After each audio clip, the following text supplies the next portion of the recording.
What's up, YouTube? What's up? What's up? What's good, everyone? This is Boxingwave, and we are back with the Wave Report. It's been a while. I was doing some thinking, and I think I'm gonna start going live with these now. I know that when I used to do them before, I wouldn't really go live like that. I only went live a few times, but I think when I'm gonna be talking about multiple topics, I'm gonna go live. I'm gonna try to go. I'm gonna try to at least always go live with these from now on. All right.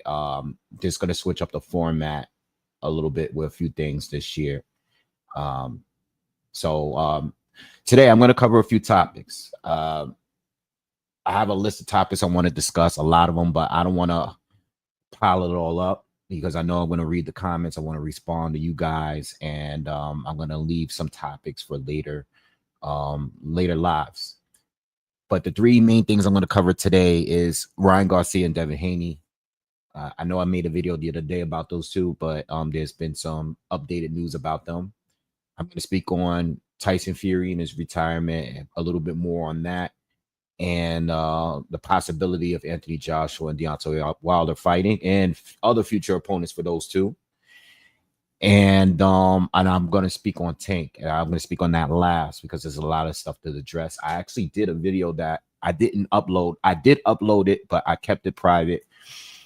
I didn't make it public because I think by the time I finished that recording, and I was talking mainly about Tank and Turki Bud and his rant on that, the whole war between Bud Crawford and Tank and all that came out like shortly after that. And I was like, let me see what's going on in there, and then I'll double back and come back to that topic so I can talk about it all at once, and we'll go from there.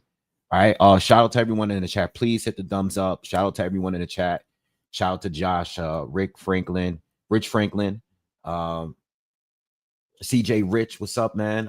Yes, I am collaborating with Counterpunch. We've been talked about it, by the way. All right. Me and Counterpunch are gonna do movie reviews. Okay. I've been saying here for years now that I want to do more film reviews. You guys know, I especially with like the MCU, I'm a big fan of all that. I'm a big fan of everything. I like a lot of sci-fi stuff. I'm a movie geek, right? But I've done reviews on here, but I want to go back to do it. But shout out to Kurt. He's the one that brought it to my attention. We talked about it on the phone a while ago. And he's been waiting on me. It's on me. So but yeah, we're gonna start doing collabs on film reviews, and we're gonna discuss franchises overall. I think we had the conversation when Alien Requiem came around, or the most recent Alien film. We were talking about it. He is a fan of it. I'm a fan of the franchise, and then we started, just talking about different films and all that. So we're definitely gonna do something like that. And I'm definitely gonna start. I'm gonna keep it on boxing, but I want to talk about more things outside of boxing, because I feel like every time I mention anything outside of boxing on here, everybody wants me to talk more about it. You know what I mean? Like so many other things that I'm into. I'm a fan of so many things outside of boxing. I love boxing, and I'm very knowledgeable on it. So this is always going to be a boxing channel, but I love talking about so much. And it seems like whenever I'm live, I'm doing, we watching a fight, and someone be like, yo, it could be about whatever, movies, it could be about music, it could be about, whatever that's going on in the world. Seems like whenever I get into it, we get stuck there for like a half hour, and everybody's joining in topic. So yeah, what's up, Kano Loco? What's good, bro? How you doing, Zane Boxing? Shout out to everyone that's here. All right, and please hit the thumbs up. Yes, older movies as well. Yes, not just older, like newer movies, but older movies, and discussing certain franchises. There's definitely franchises that I've always wanted to do reviews on. You know what I mean? But shout out to Kurt from Counterpunch Boxing, and yes, look forward to that. We just got to figure out how we're gonna do it, the format. I'll probably give him a call sometimes this week so we can discuss it more. But be on the lookout for that, because that's definitely coming. All right. All right. Let's get to the first topic. All right. First topic. Let's talk about Devin Haney and Ryan Garcia. All right. I made a video the other day talking about the rematch itself. It seemed like, just a couple days ago, we were talking about the rematch and how they agreed to fight each other. They could have dropped the lawsuits. Shout out to Ring Magazine, which used to be Michael Benson's account, but now they're covering all boxing news on Ring Magazine since Turki brought this, Ring Magazine, and he basically bought this account too. But this account is still dropping the news the same way that they used to, right? So we all knew Michael Benson on as far as Twitter. You got the Michael Coppingers, you got the Dan Raphaels, you got all these guys that's reporting news and stuff like that. But Michael Benson was one of the best he's always been one of the best. We know that we have Boxing Scene and all the websites. But when it comes to quick news, quickly, this is the place to go. And Ring Magazine is now, the go-to. All right. But anyway, news. Ring Magazine has been informed that Ryan Garcia and Devin Haney are set to share a show against separate opponents in May in the USA. It will rematch in October to open Riyadh season in Saudi Arabia if they both win. All right. So look, they've been doing this before.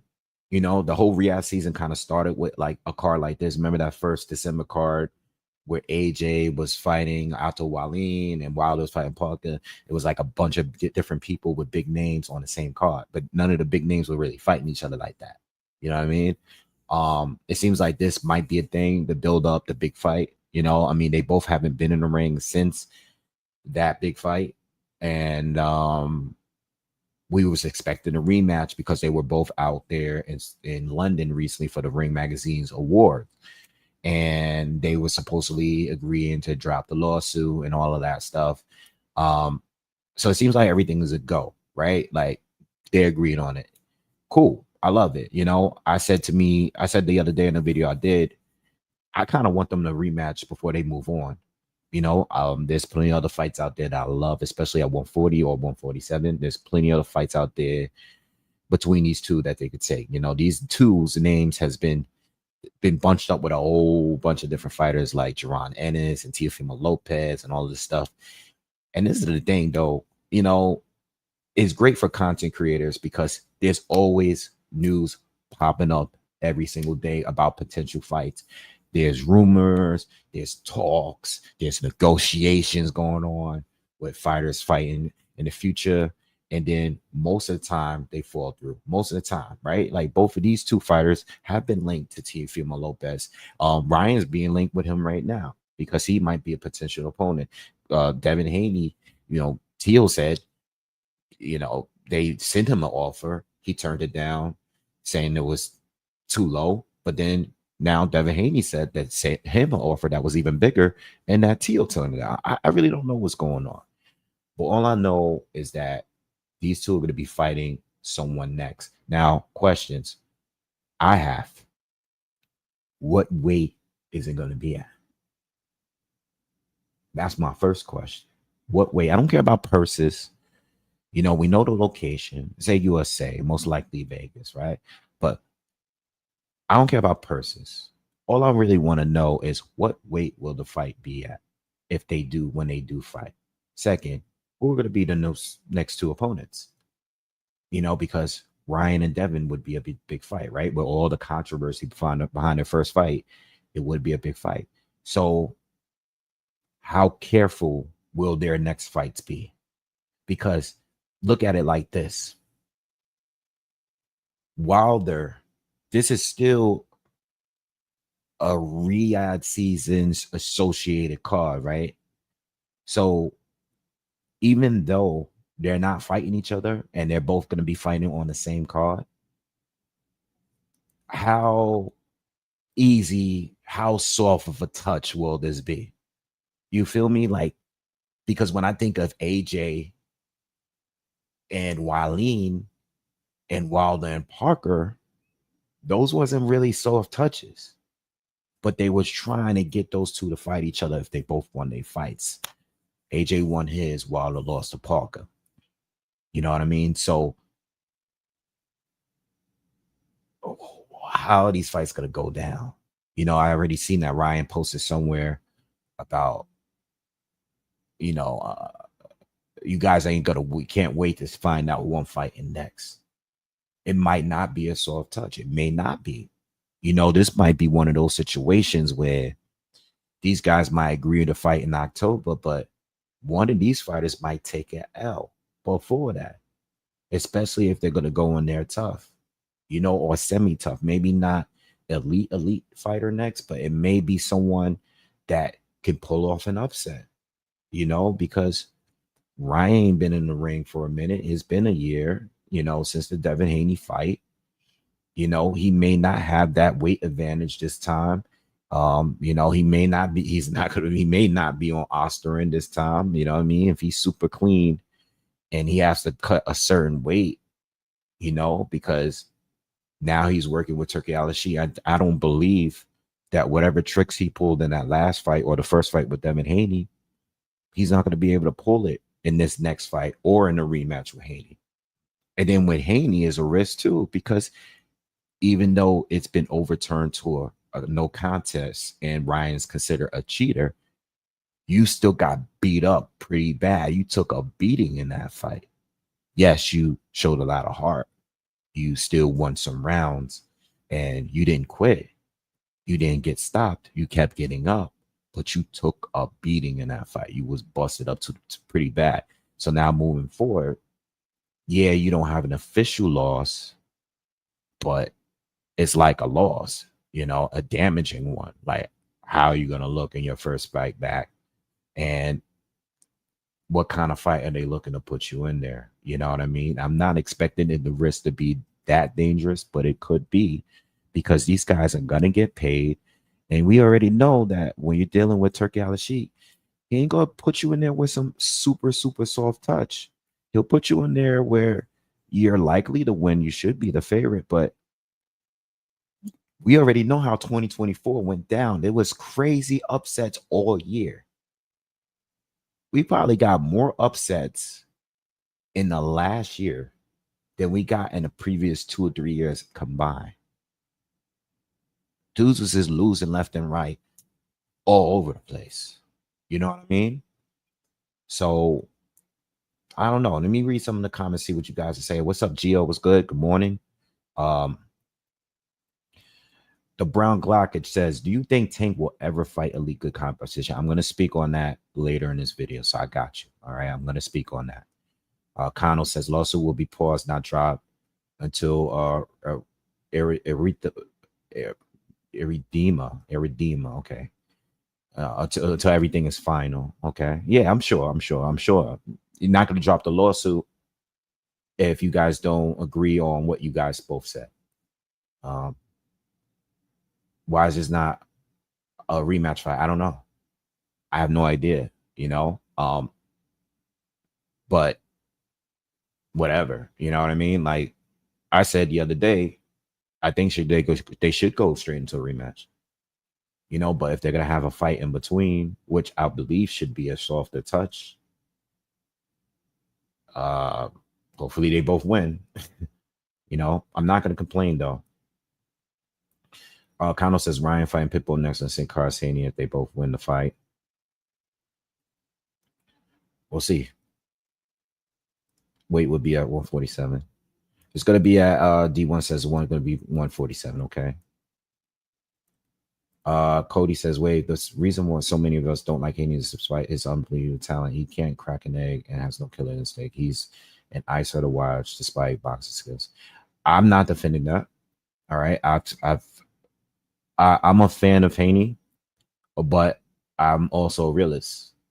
You know, there's been fights that I've done here on live that I was completely bored.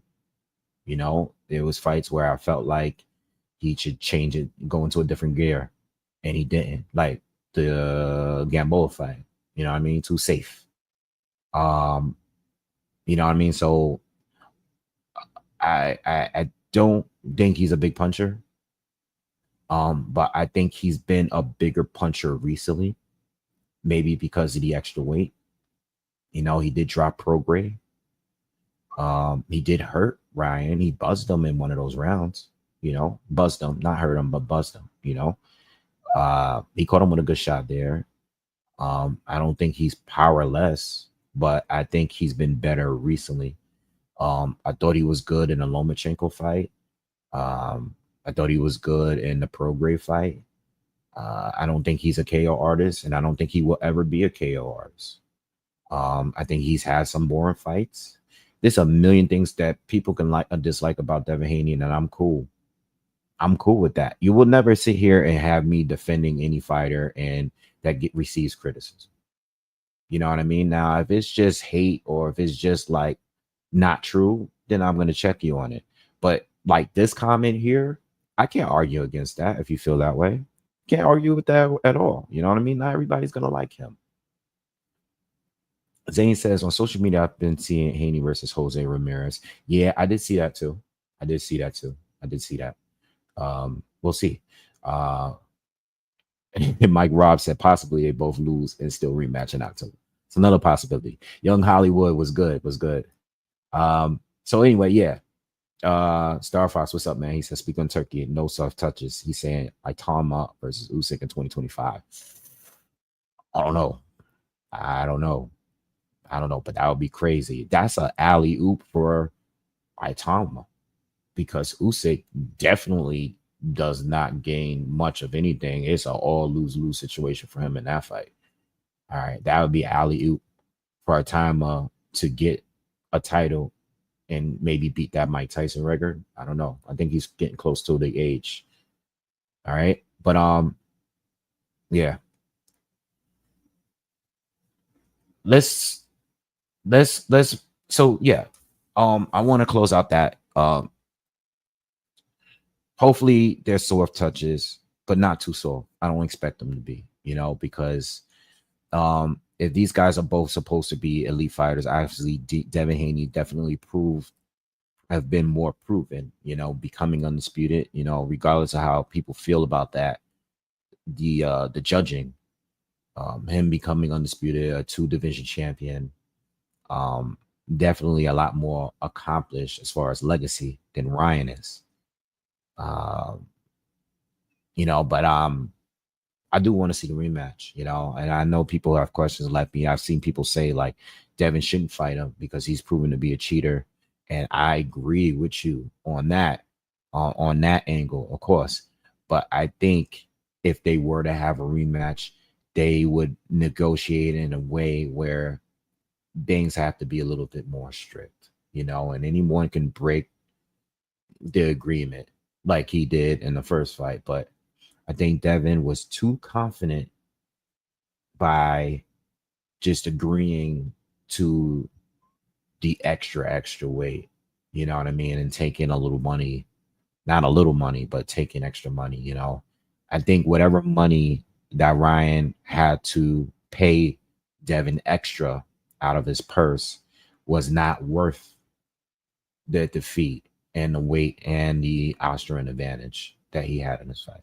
You know what? Ryan might have beaten him anyway. He might have beaten him anyway. But that's what we're going to see. That's what the rematch for. The rematch is for to see who's really better between these two. But more on an even playing field. You know what I mean? So we'll see. All right. I see a lot of comments about, the hook. He just couldn't get out of the way of the hook. It has nothing to do with Austrian. It has nothing to do with the extra weight. He just couldn't get away from the hook. He couldn't get away from the hook. Now we have a rematch. We don't have to argue no more. We don't. All right. The Brown, he says Keyshawn David KO's Pitbull and gives Tank fits. Possibly, possibly. I saw an interview with Keyshawn the other day. I forgot where I saw it. It was just kind of it floating on my YouTube feed real quick, where he was saying that he's not expecting to stay at 135 too long.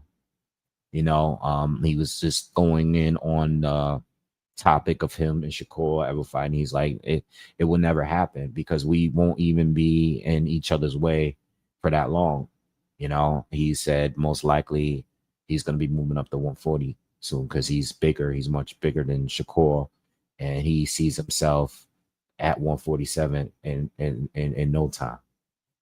You know, um, so I don't even know if a Pitbull fight would even happen. You know, at this point, I know Pitbull just fought at 140, but we know he's not really a 140 guy. He's gonna be back down at 135.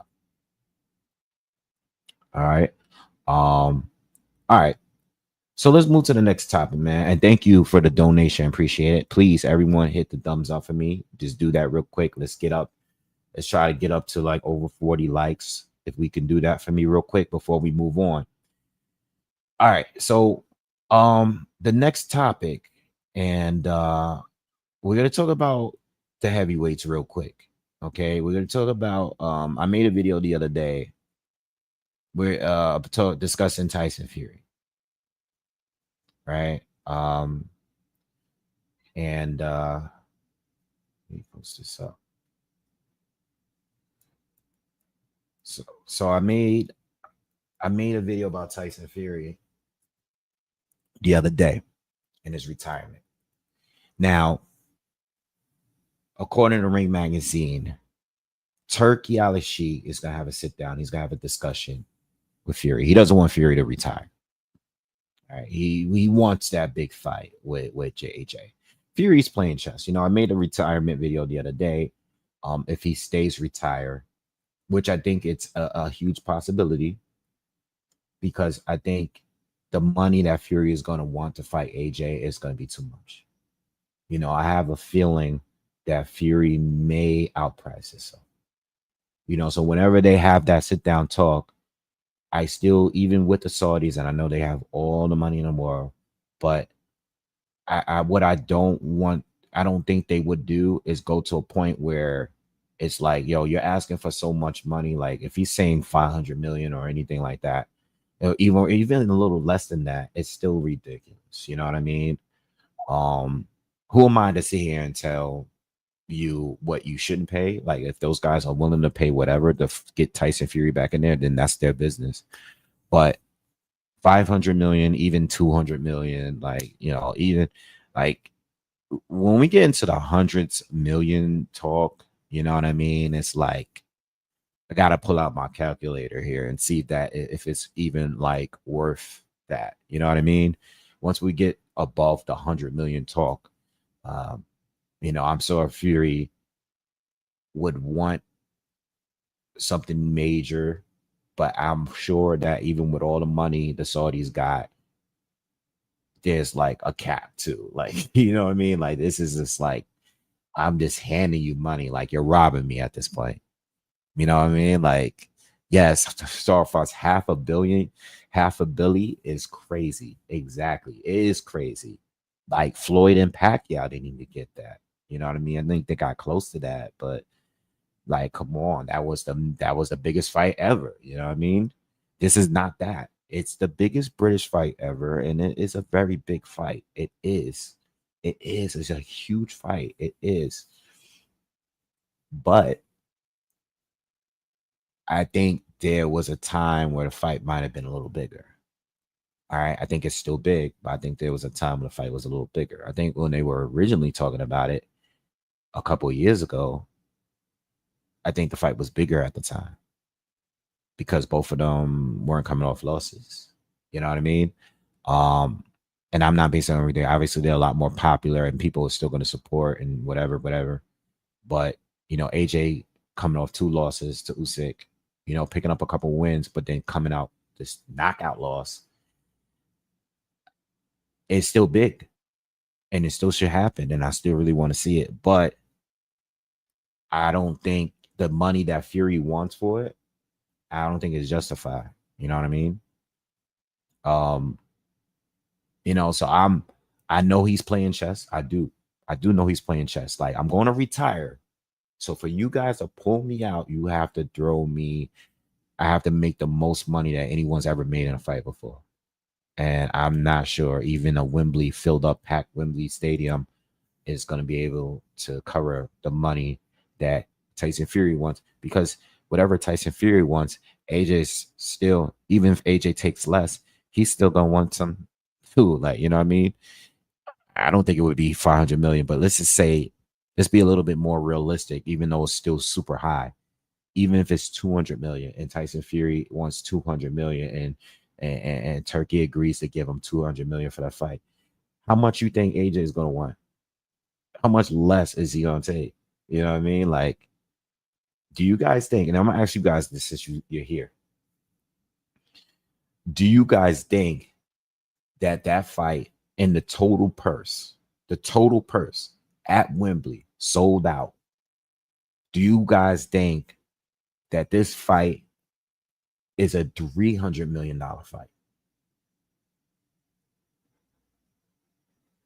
I want you guys to respond. I want you guys to, yes or no. Is it a 300 million, meaning the purses on both ends equals 300 million right now? No, not now. No, no.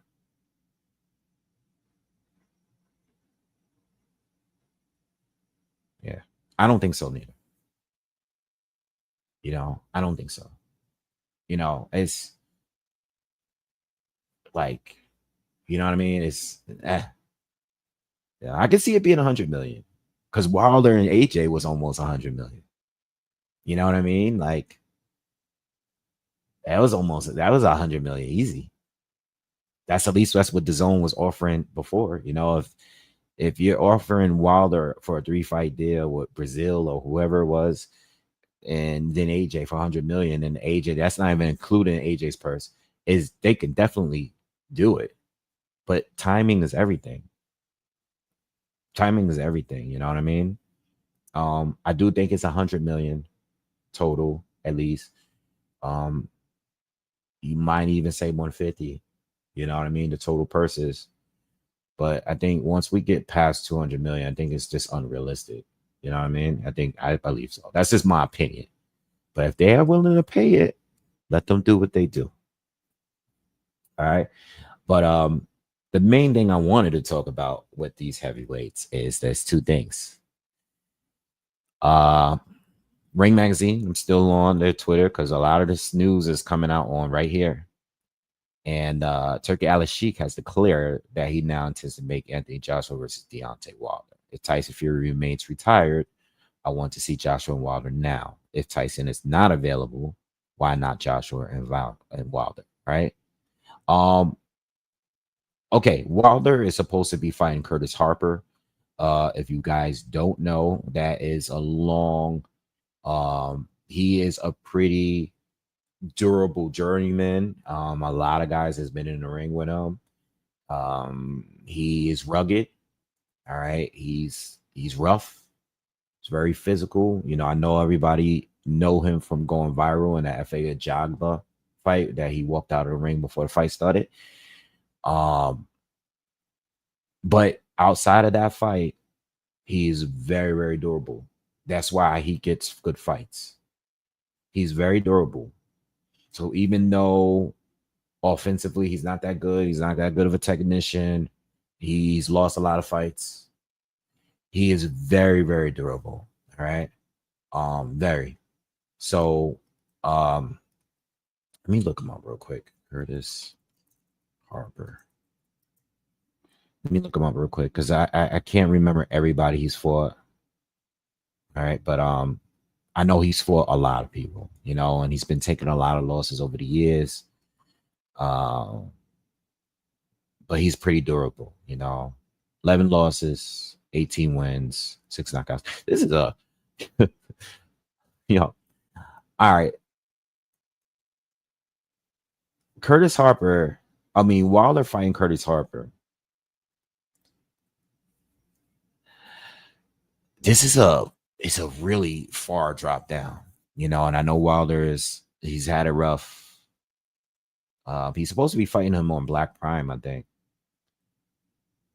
This is a really big step down, though. So when I say he's durable and I say all this guy's been in the ring with a lot of people, this is It's a far step down. It is. All right. Harper lost to Richard Torres Jr., he lost to Guido Vianello. These are the newer guys that's come up to beat him. Jalalov fought him already. You know what I mean? And F.A. Ajaba, he walked out the ring. Gilles Jean stopped him quickly. Chris Areola, for him. Like, he's been in there for a minute. He's been around for a minute, but he loses. You know what I mean? He loses when he steps up, but he's very durable. You know what I mean? And he'll beat, some journeyman, but he's gonna lose to the top tier fighters. He's always gonna lose. This is a step down, like a super step down for Wilder. Okay, but Wilder, this is the problem with Wilder. Wilder have these fights, right? Just like this fight. And we know what Wilder does on his level all the time. And I know he's getting older and he's definitely past his prime. But when he has these fights on a level of Robert Helenius or lesser or lower, we already know what he's going to do. You know what I mean? So whenever he has like anything close to the tune-up, and this guy is even lower than the tune, like the fights that he's won. The fights that people complained about, like Gerald Washington maybe, or like Johan Duhapis and stuff, Duhapar or whatever. This guy is even lower than that. This is low. This is like a real journeyman tune-up fight. Like, this is below that. You know what I mean? This is nowhere near elite. With that being said, these are not the fights that make Wilder better. It's the same, like, since the first Tyson Fury fight, or a little bit before that, it's the same like routine. Like, you gotta have a tough fight, maybe against Luis Ortiz. Might have a shaky moment, you know what I mean, scary moment, but then they're gonna put you back in with somebody you're just gonna knock out. But then when they put you in there with someone that's not even elite but maybe close to it, things are gonna go bad. You know what I mean? When you go in there with those top guys, it's gonna go bad. You know what I mean? And being that you're like 40 now, this fight here is good to get him back in the ring and get him an extra check, but it's not going to do nothing leading towards the bigger fight. You know what I mean? Like, I look at it as a waste of time. Like, I'm hoping behind the scenes that if they can't work on the Tyson Fury situation right now, then just put Wilder and Joshua in there right now. There's no point for Wilder to really like have these level of tune-ups. It's no point, because what if you go in here with Harper? Let's say you get injured in a fight. You know what I mean? Like, let's say you break your hand or something. You know what I mean? Or what if you just lose? Like, well, let's say something's crazy, just like a freak accident happens. You end up losing to this guy. You know what I mean? And that will really ruin the answer, because you can't lose at Curtis. Like, you can't lose at Curtis Harper. People have tune-ups. Like, Otto Wallin was like considered, like Jermaine Franklin was like considered somewhat of a tune-up. This is not the same kind of tune-up. This is like way low level. Those guys would tear this guy up. You know what I mean? So I just think when it comes to Deontay Wilder, you've had enough tune-ups in your career. You're like, you padded your record for so long, just knocking out bums. Curtis Harper is like years ago. Like, that's the guy like with Wilder would fight years ago. So if they can't get Fury in there right now, skip all the tune-ups for both. They don't need them on tune-ups. They already had their losses. You know what I mean? And no one fights enough for these kind of tune-ups. Like, this is not the time where Julio Cesar Chavez Sr. was fighting, and he would fight some random dudes in between his big fights because he was fighting all year round. If you guys are fighting once or twice a year, Nah, y'all might as well just make it a big fight. You might as well just make it a big fight. You just going into it now. So if you can't get Fury, if Turkey She can't have this sit down this week with Fury, like, yo, look, this is what we're offering you. And he's like, he overpriced himself. If he turns it down, yo, Wilder, don't get in there with Curtis Harper. Let's make this Joshua fight right now. I'm gonna give you the bag. I'm gonna give him the bag. Let's end this whole rivalry that you had for years. That never came about. Let's end it before we mess this up anymore. Because if Wilder's gonna fight Harper, most likely Joshua's gonna fight someone else, and it's just gonna delay things or put things at risk. It's not like Ryan and Devin Haney, where those guys are young. If they are to lose their next tune-up before they fight each other again, there's still time to make that fight down the line. But with these two, no, this is not that. Joshua's mid-30s, Wilder's 40. Like, nah, no, let's go. They should have fought each other when they was on the same card before. When Joshua fought Wallin and Wilder fought Parker, they should have fought each other right there. Why have them on the same card?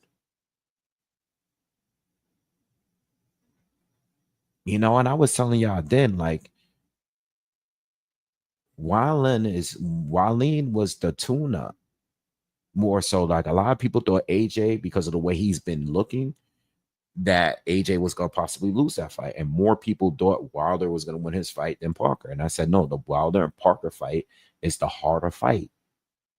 It's the more debatable fight going into the fight. No matter who it is, more debatable.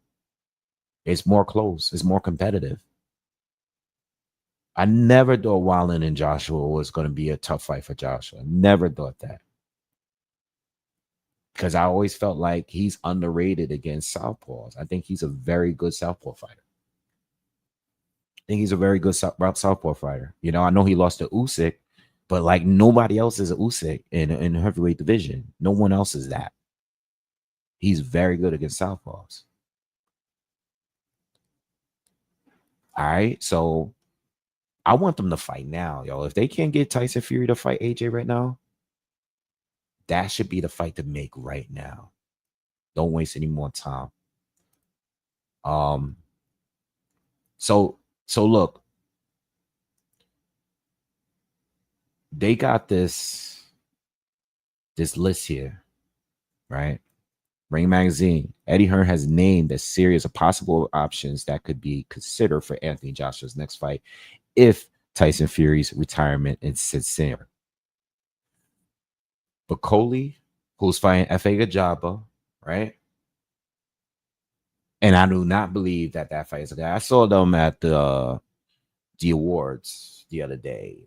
You know, they did like a little face-off. That fight is not happening. You know, and look, it would be a dope fight, you know, because Bacoli is from Africa and AJ is Nigerian descent and stuff. That would be fire to have a fight in Africa, a big fight in Africa. That would be dope. But nah, hell no, they're not making that fight. Martin Bacoli is the biggest risk, low reward fighter in the heavyweight division right now. The biggest risk, low reward. Okay, I'm not saying anyone, no one can beat him. I'm not saying that. What I'm saying is, like, no one's gonna be volunteering to fight that guy like that. You know, except maybe Michael Hunter because he's beaten him before. But no one's gonna volunteer to fight that guy because they already know he's difficult, and now he's fighting at 300 pounds. That's the key with Martin Bacoli. He's fighting at 300 pounds now. You know, he's not fighting in the 240s, 250s, or whatever he was at before. That's dead. So Martin Bacoli is way too dangerous. AJ is not fighting him if he can fight Fury or Wilder even. He's not going to fight that guy. Or maybe Joseph Parker or Daniel Dubois. I'm going to tell you right now, he would fight anybody on this list, right? Because the list continues. It's Dillian White, Deontay Wilder, Zhilei Zhang, or Ajay Kabayel, or Daniel Dubois, Joseph Parker. He would fight any of these guys, specifically anyone outside of Caballo. I think Caballo is the only debatable one.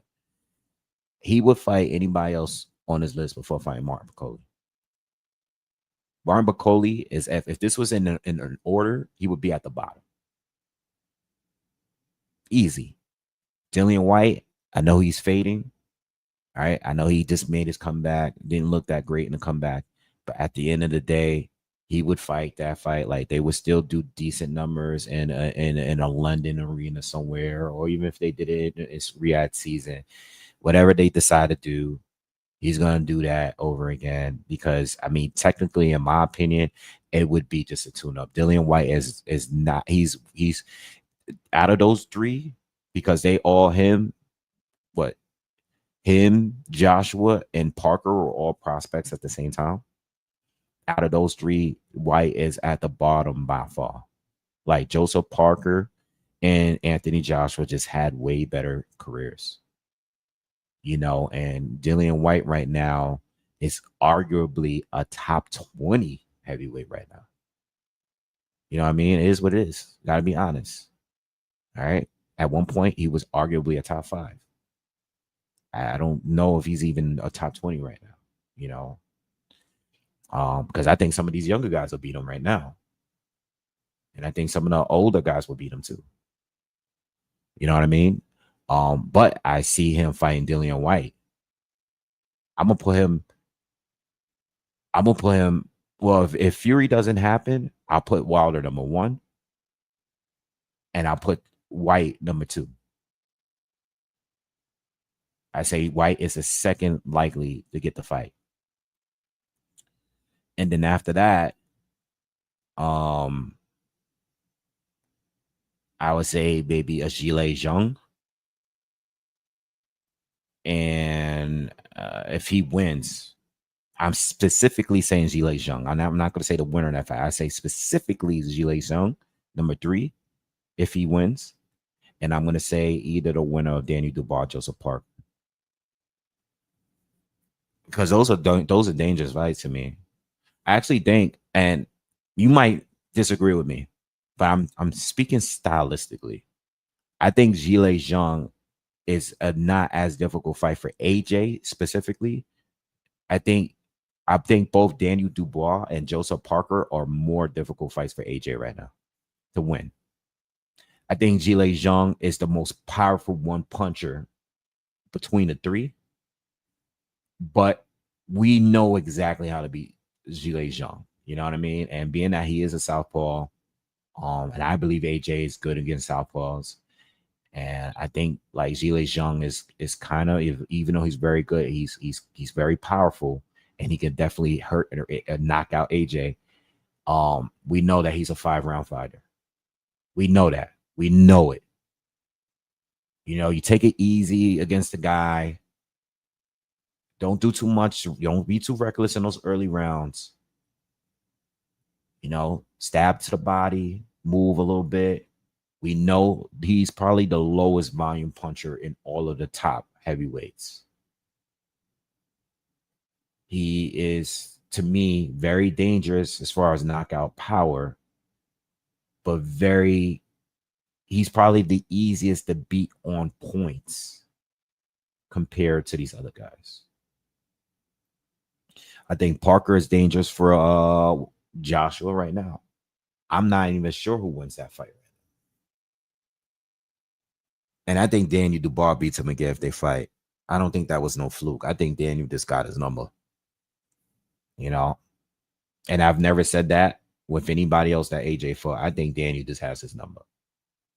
But I think Parker would be a more difficult fight. And I think Parker, it's not like he got dominated by AJ. You know what I mean? I don't think that was a great performance between both. I think Parker's better now than when he fought AJ the first time. Parker's very dangerous for AJ right now. Seriously. I don't know who wins that. I don't know. It's close. But that's how I look at it. I see Wilder being number 1. I think Wilder and White are the only two really realistic ones right now, with AJ coming off the knockout loss. I think anybody else is not really considered. If Wilder's going to go on to fight this guy, Curtis Harper, right? And it's no ways around that fight, then AJ will fight Dillian White in a rematch. That's how I see it. I'm not even entertaining all these other fights with Zhang and Parker. I'm not even interested. I think first fight back off of loss, he's gonna fight one of those guys. And then after that, maybe consider fighting like a Daniel Dubois, Parker winner, or Zhilei Zhang, something like that. All right, but Martin Bakoli, absolutely not. Hell no. He is not fighting that man. That's too risky. All right. All right. Last topic of the day, man. Please, again, hit the thumbs up. Everybody, let's get these likes up, man. Let's get the 50 likes. Last topic of the day. Tank Davis. Now, I'm not gonna be able to pull up all the tweets. I'm not gonna be able to pull up everything. You know what I mean? Because it's been a lot of days since all of this went down. It really just started with Tank lashing out at Turki Alex Sheik and everyone at the Ring Magazine Awards. All right, a lot of stuff was said.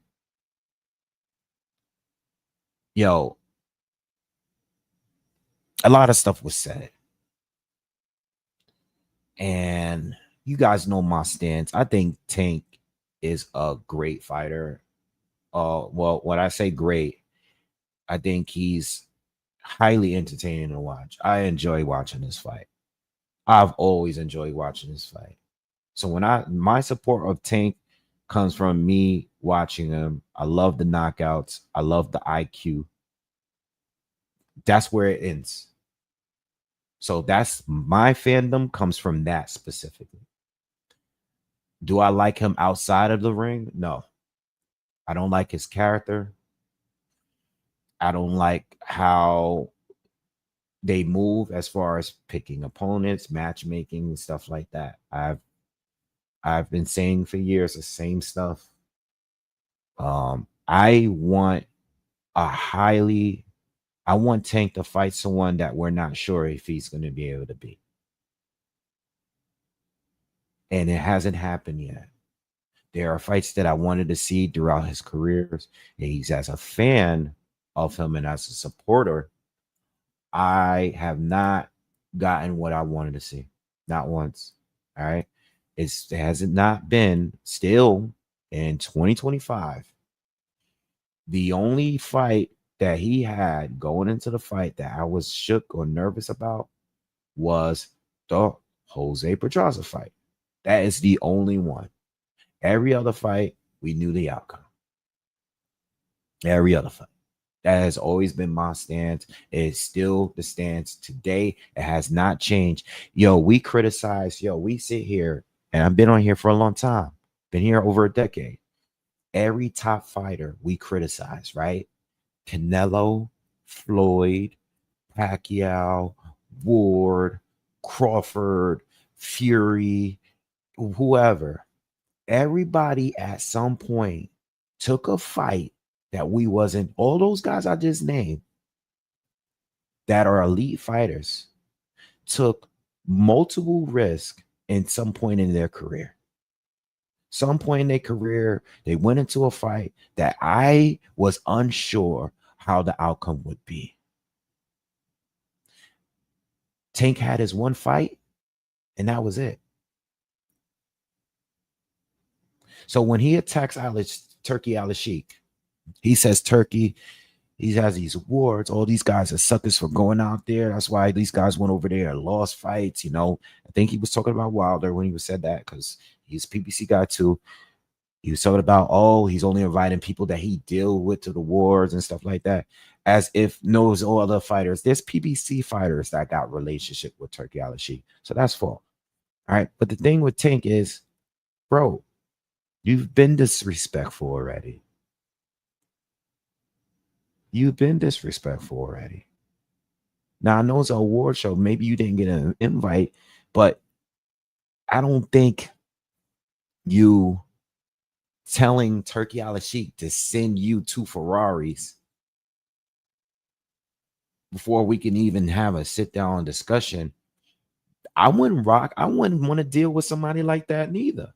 See, there's a difference between the back and forth and issue between Canelo and Turkey, because Canelo had a similar position. He was like, listen, I'm making my money over here. I don't need to go over there. I have my own schedule. I got my own plans. You don't run me. You don't own me. I do what I want to do. Now, even if you disagree with who Canelo chose to fight, which was last year, was Munguia and Belenga. I think it all started with the Munguia fight, and then it started with the Belenga fight as well, because Turkey wanted Crawford. I think Turkey wanted Benavidez. He was trying to, but it's different when you're not being disrespectful. You know what I mean? And he didn't burn the bridge. At the end of the day, Canelo said, still, I'm willing to do business. He didn't burn the bridge. He's just like, yo, I'm doing what I want to do right now. I'll get to you when I get to you. And he finally got to him. He flew out there for the awards. Now Canelo is allegedly fighting Crawford. Right? That's the rumor. That's what the hints has been at, right? So boom, Turkey. And even right now, with all the trash that Tank has just been talking, and I think Tank feels left out. I think 2 things. I think Tank always lashes out hard on social media and delete his tweets when he has a fight coming up. I think the most you're going to see Tank is when it's press conference week and when he's leading weeks into a fight, because he knows him being out there on social media, doing interviews, going live on Instagram or whatever, that's helping him push his fight. Even if it's not about Lamont Roach, it's going to get people talking about it. But I also believe that Tank feels left out. You know what I mean? Tank is acting like he don't need them. He's too big for them over there. That's not true. I do think Tank is worried about losing. I've been saying this for years. Why didn't you fight Loma? I thought you was ready to fight Loma, good enough to fight Loma right after being Pedraza. I mean, even Loma fought Pedraza after you beat him. I thought he should have fought Tevin Farmer. Thought he should have fought Tevin Farmer. Thought he should have fought Teofimo Lopez. Thought he should have fought Devin Haney and all these guys. I mean, people talk about Shakur and Keyshawn, but they just recently been at 135. I'm talking about all the other years. You didn't fight none of those guys. But when you go out there and say things like, I think Floyd tried to set me up, I put me in there with Pedraza, or put me in there with Rolly Romero. When I heard that, that made me like, that let me down bigger than any other. I'm going to be honest with y'all, yo. When he said that about Rolly Romero, that he want him to beat me, they want him to beat me, like he's the chosen one. Rolly Romero is one of your weakest opponents. What are you talking about? When he said that, it made me know he really don't want to take that challenge. Because a lot of fighters, when they have that O, they move a little bit weird. They're really a little bit more cautious about who they fight. Now, once they lose the O and have a couple losses, then they're willing to take risks. Like Danny Garcia would have never fought Lara. You know what I mean? If he didn't have those losses already. You know what I mean? Even Wilder going over there with Riyadh. You know, it takes those losses to say, you know what, fine, I'll get in there. You know, but sometimes when guys have that undefeated record, like, you know what I mean? Like, that's right. Even though Teofimo is retarded and all that, he's retarded. I don't like him. I have to respect the fact that he was calling out Loma heavier than anybody else. I mean, Devin Haney was too, but Tio was like, yo, I never seen someone that was super confident that they'll beat Loma. when Loma was on his run. I have to respect him for doing that. Like, I have to respect it. He really wasn't afraid about Loma at all. Like, Loma was one of the top dudes in the sport. And he was very confident calling him out. I only know about Teofimo Lopez because of the way he was calling out Loma in those interviews. So I respect that. And as a fan of Tank, I want Tank to be on that type of time. Oh, this is the guy you think I'm afraid of? I'm going to knock him out. I want him to be on that type of time. He's fighting good fighters. He ain't fighting no bums. He's fighting good fighters. Like, Frank was good. That was a good fight. Frank is legit. You know what I mean? I like the fight. But it's the same level. Like, Barrios is good. Well, Pitbull was cool. But it's the same level. Like, give me something a little different. I'm not saying that Tank don't have haters. He probably do have haters. But a lot of people just really want you to step up, bro. A lot of people ain't hating on you. A lot of people just want you to fight someone dangerous, like prove people wrong. If Shakur is one of those names, or Keyshawn, or whoever, if they're one of those names, use one of them as an example. Make an example as a one of them. That's it. It's very simple. I don't know how people, but when you go on here and you trash guys like Turkey, are you a trash Turkey Al-Sheikh? Now, like, I know people feel like, what's the deal with this guy? What's the deal? What's the deal? What's the deal? What's what Turkey's doing all this? Yo, listen, are you happy with what you're getting? I am. I'm very happier than 2024. I'll take 2024 over 2015 or 2020 or 2023. I'll take the quality of these fights right now over what we were getting a couple years ago. I don't want to go back to that. You giving me super cards right now. You giving me fights between fighters that was never willing to get in the ring with these same fighters before. And I feel like Tank he's kind of left out. So yes, telling a dude to send you 2 Ferraris, it's not the greatest way to build a relationship. It's just not. You know?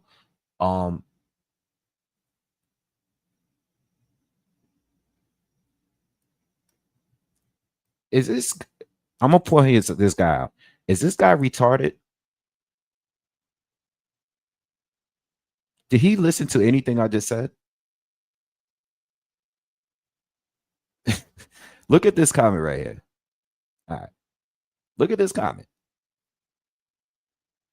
This is a prime example of, because I'm glad I'm on live, because I want you to see this is a prime example of the comments I read under my videos sometimes. It's like you can talk, but people want to hear, they hear what they want to hear. They hear what they want to hear.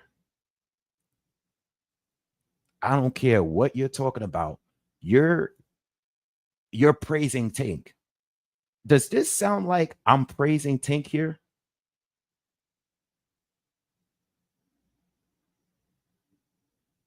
I'm sitting here telling you what I want from him, not praising him. Now, this guy, and I'm gonna get him out of here. He's done. So I don't want people this stupid to be around here. He's out of here. But this is a prime example of, you know what I mean? I hear you, but I hear what I hear first. Like, you're talking, but in my mind, you're saying something completely different. So I just wanted to put that up there because you guys are here. You could see it with me. Like, what is he talking about? Going back to Tank. So Crawford says something about it, right? He goes on Twitter, right?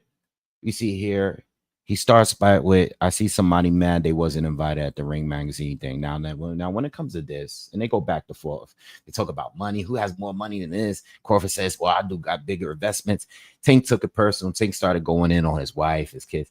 Listen, the way I look at this situation with Crawford, I'm not gonna go back and forth about who makes more money. Like, we're not doing a breakdown on that. Um, all I'm gonna say is this: Crawford called him out or made a comment about him, right? Obviously, it's a subliminal comment, but we know who he was talking about, right? He was talking about Tank. Tank responds to him.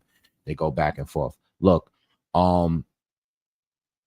Crawford can say what he wants to say, but once you put it out there, how people respond, it's fair game. All right. Now, what Tank said about Crawford's wife, I thought that was too far. I thought it was very disrespectful. I mean, obviously it was. I'm not going to repeat it. But at the end of the day, when you go on the internet and you say something about somebody, how they react to what you say, it is what it is. You know what I mean? Like, I would have never said that, but Tank is very emotional and he feels left out. But my thing is this: even with everything that Tank said, I still don't think he burned the bridge completely.